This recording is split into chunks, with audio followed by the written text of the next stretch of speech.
চলতি বছরে বাংলাদেশ ওয়ানডে খেলেছে মাত্র ৬টি, সর্বশেষটি জুলাইয়ে শ্রীলঙ্কার বিপক্ষে। প্রিয় এই সংস্করণে সময়টা একেবারেই ভালো যাচ্ছে না বাংলাদেশের।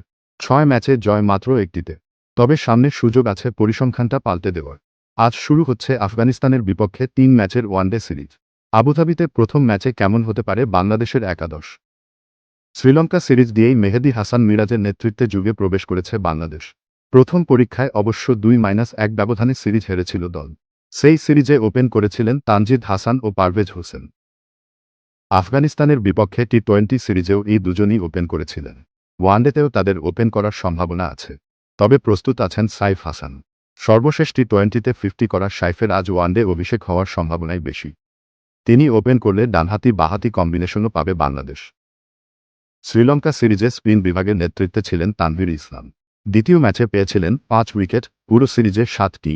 বাঁহাতি স্পিনার হিসেবে আফগানিস্তানের বিপক্ষেও তিনিই খেলবেন বলে ধারণা। সেই সিরিজে একাদশের সুযোগ না পাওয়া রিশাদ এবার দলে ঢুকতে পারেন কিনা, সেটিও একটা প্রশ্ন। পেস বোলিংয়ে নেতৃত্বে থাকবেন মোস্তাফিজুর রহমান ও তাসকিন আহমেদ। তৃতীয় পেসার হিসেবে দলে থাকতে পারেন তানজিম হাসান।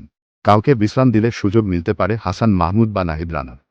বাংলাদেশের সম্ভাব্য একাদশ: তানজিদ হাসান, সাইফ হাসান, নাজমুল হোসেন শান্ত, মেহেদী হাসান মিরাজ অধিনায়ক, তাওহিদ হৃদয়, নুরুল হাসান সোহান, তানভীর ইসলাম, মোস্তাফিজুর রহমান, তাসকিন আহমেদ, নাহিদ রানা, তানজিম সাকিব।